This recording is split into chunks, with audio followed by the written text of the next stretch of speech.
गुस्सा मुझे इसी बात से यार, देखे आप, हम बोले आप इनका देखे ना, आप अपना दिखाओ, फिर भी इसका हाथ पकड़ के लेके जाने लगा यहाँ तक, मतलब मेरे सेकंड गेट तक। तो मैं बोली पहले अपना आईडी दिखाओ, पहले अपना कागज़ दिखाओ, जो अरेस्ट वारंट है ना वो भी दिखाओ, अगर मैं नहीं दिखाऊँ नहीं जाने दूंगी।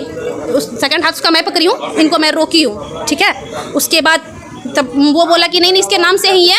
मैं बोली पहला बात फ़ोटो दिखाइए, वो इंसान है कि नहीं है, ठीक है। दूसरा अरेस्ट वारंट दिखाइए, वो कुछ नहीं दिखाया और चुपचाप जाने लगा। तब तक सब मेरांगन का लोग जुटा, उसके बाद बाहर समाज के लोग, समाज, मुझे इस पूरे कांड में पुलिस प्रशासन कोई मदद नहीं करी है, मुझे समाज के लोग मदद करे हैं, कोई मदद नहीं। वो उल्टा आए बोलते क्या गलती करी उसने करा, दिल्ली पुलिस ने किया, मैं साइन करके देता हूँ, क्यों। और दूसरी बात, अगर लोकल प्रशासन से इसने परमिशन लिया, किसी भी लेडीज़ के यहाँ तो लेडीज़ पुलिस रहना चाहिए ना, लेडीज़ पुलिस तो था ही नहीं। और अगर लेडीज़ पुलिस नहीं था तो बेडरूम में वाइफ ही होती है, कोई खाली जेंट्स नहीं रहता है अगर शादीशुदा है तो आप कैसे घुस गए। नॉक तो कर सकते थे, डायरेक्ट गेट रहता तो कोई बात नहीं है। मेरे पास 3 गेट है, 3 गेट में से एक भी नॉक नहीं किया और ना ही पता करा कि विक्की है। आप अगर मेरे रूम आते हो तो पहले ये पूछिए आप विक्की हो क्या, शकल मैच करिए। आप अचानक से किसी को उठा के लेकर चले जाओगे, ये कहाँ का रूल है। तब मैंने, आपका नाम क्या हो गया? मेरा नाम सोनी कृष्णा चौधरी। आज आपके दरवाजे पर प्रशासन की काफ़ी भीड़ लगी हुई है। मैं अचानक पहुंचा तो काफ़ी भीड़ लगी हुई है और आप ही के दरवाजे पर है। क्या मामला संक्षेप में आप बताएंगे? सुबह के 6 बज रहे थे, जिस समय मैं, मेरी वाइफ और बच्चे बेडरूम में लेटे हुए थे।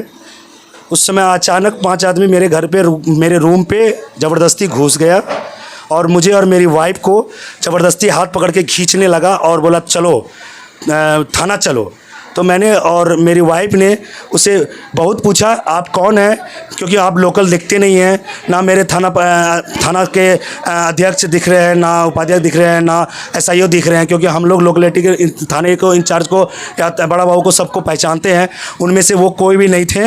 ये 5 आदमी अज्ञात हमारे घर घुस गए, रूम पे आ गए, हमें ज़बरदस्ती खींचने लगे, हमारी वाइफ को ज़बरदस्ती खींचने लगे। ना इनके साथ कोई महिला कांस्टेबल थी, ना ये लोग वर्दी में थे, उसमें से एक इंसान सिर्फ वर्दी में था। और वो, मैं उनसे बहुत पूछा कि क्या मैटर है, क्या मेरे नाम पे वारंट है। मैंने बहुत कोशिश किया, उसने नहीं बताया। उसने मुझे घर के बाहर खींच के लाया। तब मैंने उनसे पूछा, जब मेरी वाइफ ने पूछी कि आप हैं कौन, आप ये तो बता दीजिए, तब उसने बोला कि मैं दिल्ली पुलिस से हूँ। तो मैंने उससे बोला सर आपके पास कोई अरेस्ट वारंट या किसी तरह का लोकल प्रशासन है, ज़रा उनसे हमसे हमारी बात करवाइए। तो उसने बोला कि नहीं आप थाना चलो। जब मैंने उससे बोला कि अगर कुछ वारंट है या किसी तरह कोई मैटर है तो आप हमको बताइए, तो वो नहीं बताने से पीछे हट गए। तब उन्होंने बोला कि आप मुझे आधार कार्ड दिखाइए। तो मैंने अपने, मेरी वाइफ बोली वो नहीं बोला कि आधार कार्ड दिखाओ। कि आप अगर किसी तरह का है तो आप पहचान लीजिए, मैं आधार कार्ड दिखाता हूँ, अगर कोई तरह कोई बात है तो बोलिए। तो मैंने आधार कार्ड निकाल के उनको दिखाया। जब उसने मेरा आधार कार्ड देखा, देखने के बाद मेरे गेट पे बोलता है कि गलती हो गई, नहीं हुई। और जब आधार कार्ड देखने के बाद भी है ना, आधार कार्ड को लेके जाने लगा। हाँ। ठीक है, हाँ देखने के बाद सबसे बड़ा गुस्सा मुझे इसी बात से यार, देखे आप, हम बोले आप इनका देखे ना, आप अपना दिखाओ, फिर भी इसका हाथ पकड़ के लेके जाने लगा यहाँ तक, मतलब मेरे सेकंड गेट तक। तो मैं बोली पहले अपना आईडी दिखाओ, पहले अपना कागज़ दिखाओ, जो अरेस्ट वारंट है ना वो भी दिखाओ, अगर मैं नहीं दिखाऊँ नहीं जाने दूंगी। उस सेकंड हाथ का मैं पकड़ी हूँ, इनको मैं रोकी हूँ, ठीक है। उसके बाद तब वो बोला कि नहीं इसके नाम से ही है। मैं बोली पहला बात फ़ोटो दिखाइए, वो इंसान है कि नहीं है, ठीक है। दूसरा अरेस्ट वारंट दिखाइए, वो कुछ नहीं दिखाया और चुपचाप जाने लगा। तब तक सब मेरांगन का लोग जुटा, उसके बाद बाहर समाज के लोग, समाज, मुझे इस पूरे कांड में पुलिस प्रशासन कोई मदद नहीं करी है, मुझे समाज के लोग मदद करे हैं, कोई मदद नहीं। वो उल्टा आए बोलते क्या गलती करी उसने करा, दिल्ली पुलिस ने किया, मैं साइन करके देता हूँ, क्यों।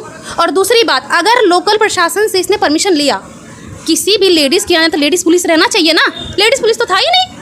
और अगर लेडीज़ पुलिस नहीं था तो बेडरूम में वाइफ ही होती है, कोई खाली जेंट्स नहीं रहता है अगर शादीशुदा है तो आप कैसे घुस गए। नॉक तो कर सकते थे, डायरेक्ट गेट रहता तो कोई बात नहीं है। मेरे पास 3 गेट है, 3 गेट में से एक भी नॉक नहीं किया और ना ही पता करा कि विक्की है। आप अगर मेरे रूम आते हो तो पहले ये पूछिए आप विक्की हो क्या, शकल मैच करिए। आप अचानक से किसी को उठा के लेकर चले जाओगे, ये कहाँ का रूल है। तब मैंने, आपका नाम क्या हो गया? मेरा नाम सोनी कृष्णा चौधरी, आप इनके वाइफ हैं। तब मैंने उनको बाहर में जब पूछा, बहुत मुश्किल से जब पूछा तो मैंने उसने बताया कि मैं एक कागज़ निकाला, फिर उस कागज़ को देखते हुए बोला कि मैं अजय सिंह को मैं खोज रहा हूँ, और आपका तो नाम, मेरा घर का नाम कृष्णा है और पिंटू है और कृष्णा चौधरी है। जब उसने वेरीफाई किया तो उसने बोला कि नहीं, ये गलत हो गया हमसे और मैं किसी और को खोज रहा था।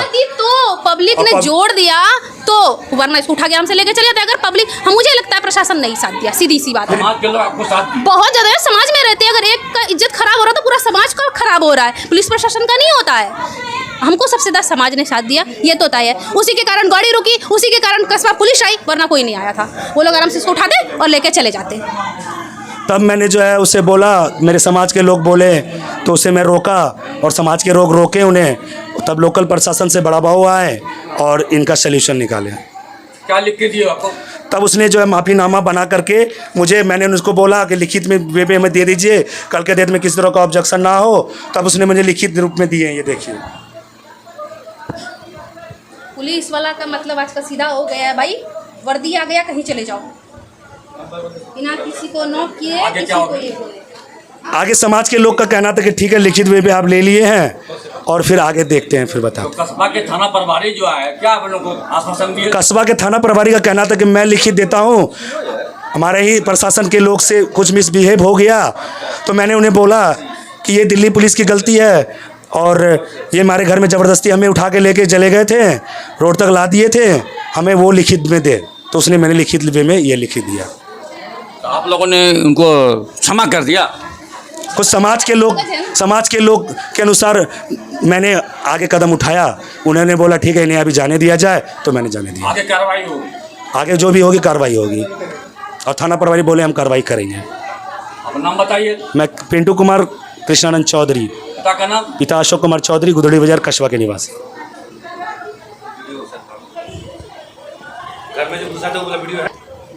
थोड़ा आप संक्षेप में बताएंगे कि आज जो गुदरी बाजार में प्रशासन के लोग, दिल्ली के प्रशासन लोग बगैर किसी इजाज़त के, बगैर किसी वारंट के इनका घर में घुस करके इतना बड़ा हंगामा कर दिया, संक्षेप में बताएंगे क्या मामला है?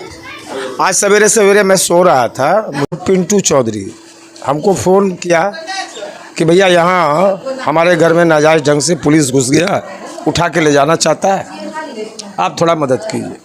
मैं आया, मैं सारे लोगों को, जो दिल्ली पुलिस के साथ कस्बा के एक पुलिस पदाधिकारी थे, गोपी कृष्णा शायद उनका नाम है, जो सिविल में थे, उन लोगों को मैंने पहले बैठाया और बहुत भीड़ इकट्ठा हो चुका था, सबको मैंने हटाया और इन लोगों को पहले मैंने बैठाया। इन लोगों से मैंने जानना चाहा कि भाई क्या है, तो उन्होंने जिस आदमी का नाम बताया और जो घटना बताया, उससे दूर दूर तक जो है इस समाज के लोगों को कोई मतलब नहीं है, वो नाजायज़ ढंग से। फिर मैंने इन लोगों को पूछा भाई क्या हुआ, तो बोला हमारे बेडरूम में घुस गया, हमको और हमारी पत्नी को ज़बरदस्ती जो है कि खींच रहा था। तो मैं इन लोगों को शांतिपूर्वक, चारों को, 3 दिल्ली के थे, एक के पास, सिर्फ दिल्ली वाले के पास वर्दी था, बाकी 2 सिविल में थे, और कस्बा का जो पुलिस इंचार्ज थे वो अभी सिविल में थे। तो इन लोगों को मैंने बैठाया शांति से और एसपी साहब को मैंने फ़ोन मिलाया। एसपी साहब से मैंने गुहार किया कि भाई ये नाजायज़ ढंग से हो रहा है, आप थोड़ा मदद करें इसमें। तो वो बोले कि मैं अभी कस्बा इंचार्ज से बात करता हूँ। थोड़ी देर बाद कस्बा के जो थाना अध्यक्ष है वो आए, लेकिन वो आते साथ ही बहुत ही तना बाना बोलने लगे, मैं एक एक करके चुन लूँगा, एक ख़ानदान को चुन लूँगा। क्या समझाया यहाँ का लोग, एक एक ख़ानदान तक को मैं चुन लूँगा यहाँ। ये सारी बातें होती रही। मैंने बड़ा बाबू से कहा कि बड़ा बाबू, ये लोगों की गलती है, सिर्फ इन लोगों से माफ़ीनामा लिखवा दीजिए, बात ख़त्म है, आप अपने आदमी को ले जाइए, कोई दिक्कत नहीं है। और इन लोगों से पूछिए कि किसी के साथ कोई मिसबिहेव हुआ है या किसी ने कुछ कहा है। तो वो चारों ने स्वीकार किया कि नहीं, हम लोगों से कोई कुछ नहीं कहा, नहीं कुछ कहा। उसके बाद अचानक से कुछ हमारे ही समाज का और सामाजिक तत्व इस मामले में इंटरफेयर कर गया। अभी शिव मंदिर बन गया, कैसे पुलिस प्रशासन के बगैर मदद से बन गया। अरे भाई, पुलिस प्रशासन है तो प्रशासन है, प्रशासन जायज़ नाजायज़ दोनों को देखने के लिए। मंदिर बन गया तो कोई नाजायज़ बन गया, इसमें बड़ा बाबू भड़क गए, कहते देखते हैं कैसे मंदिर बन जाता है, मंदिर बना के देखिए आप लोग, ये क्या मामला है हमारा ये। और जो यहाँ के थाना अध्यक्ष हैं वो बिल्कुल समाज के विरुद्ध जो है कि हमसे लिखा लीजिए, मैं देखता हूँ घर में कल कोई जो है कि ये रेप होगा, कोई पुलिस नहीं आएगा, कभी पुलिस को आप लोग फ़ोन नहीं कीजिए। ये पुलिस का रवैया नाजायज़ है और ये बहुत ही गलत ढंग से ये जो किया गया है। और यहाँ के थाना जो लोकल पदाधिकारी है उनका भी ये रुतबा, चूँकि उनके साथ हमारे ही समाज के कुछ असामाजिक तत्व हैं जो उनको बढ़ावा मिला हुआ है। तो मैं पुलिस प्रशासन से, बढ़िया पुलिस प्रशासन से मैं गुहार लगाऊंगा, मैं मांग करूंगा कि यहाँ के ऐसे लोगों को जो इस समाज के असामाजिक तत्व हैं, जो पुलिस की मुखबिरी करते हैं और पुलिस का यहाँ लोकल जो रवैया अभी रहा वो नाहक बहुत ही बेबर्दाश्त रहा, मैं इसकी भर्त्सना करता हूँ। आप अपना नाम बताएंगे? अनिल कुमार शाह, महामंत्री, प्रदेश महामंत्री, सह प्रभारी, अखिल भारतीय वैश्य महासम्मेलन, पूर्णिया, कोसी, भागलपुर प्रमंडल।